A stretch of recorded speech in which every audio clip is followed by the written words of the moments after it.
You want to know how you end up with your name on a hit list next to the words, "Make him pay" or "Push him out"? Easy. You just mind your own business, live quietly up a dirt road in the Rockies, and refuse to hand over a dime to some HOA that didn't exist last week. I'm not kidding. One morning you wake up to mountain air so cold, it'll slap you awake harder than a double espresso. And before breakfast, you find a fake notice under your doormat demanding $780 a month for community safety. Yeah, that happened. You gotta picture it. I'm 20 miles from the nearest gas pump. The last mail truck I saw was in '97, and the only neighbors are elk that occasionally outnumber people.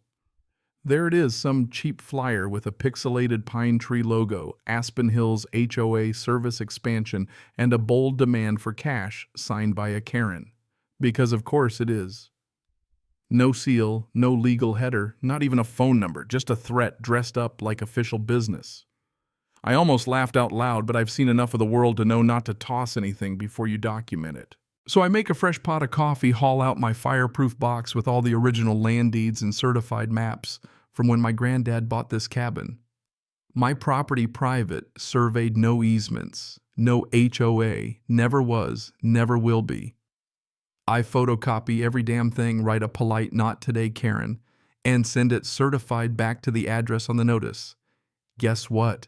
Comes back stamped "Address unknown." Their website's just a dead page with a blurry mountain photo and a contact form that doesn't even work.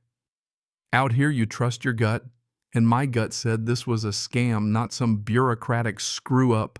That night I checked the perimeter, swap out the SD cards on the cameras, and run a systems check on my drone. 2 decades in the Marines teaches you to always have receipts. I'm not paranoid, just prepared. But still, when the first sign of trouble came, it wasn't a midnight coyote or a flash on a camera. It was the crunch of tires on gravel, slow and heavy. Not a delivery, not a neighbor.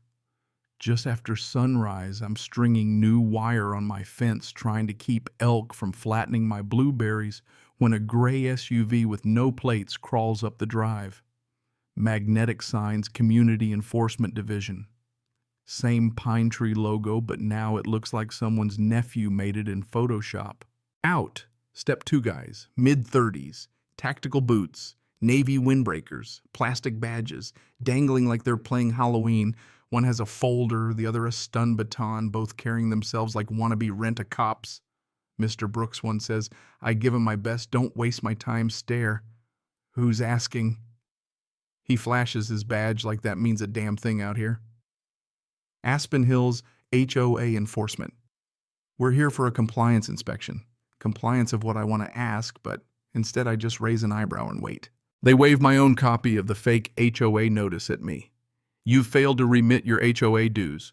We're authorized to assess non-compliant structures and initiate the lien process if necessary." Lien? You mean lean, buddy? I can't help myself, I poke the bear. "You planning on entering my property?" Got a court order, judge's signature. They try to stand taller, all bluster and policy speak. I pull out my phone and start recording, chest cam already running. Smile for the record, fellas. I like to keep things above board. Their faces change. I see that flicker of uncertainty, the one people get when the script runs out and they realize they're outmatched. I lean in voice even, "You got 5 minutes. After that, a couple of my Marine buddies are dropping by. You can explain all this to them. That's when the shorter one cracks. He stammers something about no need for escalation, but by then, I'm done playing nice. I step back, arms crossed, drone humming overhead, body camera rolling, and wait. And would you believe it, right then, a battered Suburban crawls up my drive, Kale and Rysho, both old unit brothers, fresh in for a weekend of tactical training. Just their presence is enough to put the fear of God in these two imposters. Kale saunters up, doesn't say a word, just gives the "I'm watching you look, Marines perfect" in basic. Rico circles the SUV camera out, recording the plates. The short one starts sweating. The tall one tries one last gasp of authority. "We're here on legitimate business." Rico cuts him off. Resident. This man's a veteran. And this is his land. You're about 100 miles out of your jurisdiction, partner. Short guy drops his folder, fake invoices spilling everywhere, and bolts into the trees. The other dives into the SUV and nearly backs into a pine trying to escape. Cale just stands there, arms crossed, not moving. Real obstacle. They're gone in under 60 seconds, dust and shame trailing behind them. We gather up the evidence, print stills, and send the whole package: video, audio, fake invoices, even the drone footage of the guy running to the sheriff. The reply appears to be a civil dispute. Try resolving amicably. Amicably. They sent armed men up my driveway. That's when you know you're on your own. So I dig deeper. I run the face of the fleeing enforcer through an old vetting app. Turns out, he's ex-contractor kicked out of Afghanistan for inventory control issues.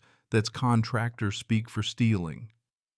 Same guy pops up in a ring cam video in Arizona, threatening homeowners in a different town. This isn't some one-off shakedown. It's a traveling circus. Rico overlays my parcel with county records. My land is as private as it gets. No HOA, no nothing. Cale jokes we should turn my deed into a billboard. We send a full complaint to the county, and I reach out to a lawyer from the Veterans Legal Defense Network. Lena Morales, retired JAG, sharp as a tack. She takes one look and says, "This isn't just HOA overreach, it's organized fraud." She files cease and desist orders, demands for boundary records, and notifies the state AG. Turns out the Aspen Hills HOA doesn't even legally exist. No LLC, no nonprofit status, just a revoked tax registration from years ago. It's a ghost group with no right to do anything, which is exactly why Lena goes after them personally. Then Rico finds an old accountant, Sandra Listister, whose name pops up on Reddit for blowing the whistle on small-town HOA scams. She tells me Karen printed new maps, expanded boundaries, and pressured anyone on the outskirts to pay up or else. Even got a lonely old man to cough up cash every month under threat of eviction. That's the twist. They were targeting folks who wouldn't fight back. Not me. By now, we've got every scrap of evidence uploaded to the cloud maps, invoices, voice recordings, drone feeds, witness statements. Lena's filing fraud and racketeering. I start getting calls from reporters, HOA watchdog groups, state reps. The story spreads. I edit the drone footage of the community enforcers fleeing into a mini documentary. It blows up online, 300,000 views in 24 hours, comments from people coast to coast with their own HOA horror stories. Karen, undeterred, tries to escalate, files an emergency expansion map with the county, claiming my land under a bogus state act. For real, they use Comic Sans on the paperwork. This time, the county clerk tips me off, and Lena immediately files charges for forged documents and conspiracy. We launch the drone, catch them arguing inside their fake strip mall office, and I send everything to an old Marines CO, now a contractor with DoD Fraud Task Force. He gets the Colorado Bureau of Investigation and a federal postal inspector involved. Suddenly, it's not just me and a couple Marines, it's the feds. Sunday, the CBI raids the HOA office. They find fake memos, doctored spreadsheets, pressure lists, and a USB drive linking every move to Karen. Monday, I stand in the sheriff's lobby as Karen gets walked in for processing. No more smugness, just a shell of someone who never thought she'd get caught. Lena calls formal charges for fraud mail, fraud, attempted extortion, conspiracy. Turns out she pulled the same scam on at least 7 other landowners. By the end of the week, the HOA is dead, dissolved assets, frozen debts erased, and a restitution fund set up for the victims. My cabin becomes something of a landmark. Cale welds a steel sign to the gate: no HOA, no fraud, no entry. This property was defended. That sign's going nowhere. And you know what sticks with me? I never wanted this fight. But you don't let bullies, even the HOA variety, build their little empires on fear. You call their bluff, show your teeth, and hold the line so the next guy doesn't have to.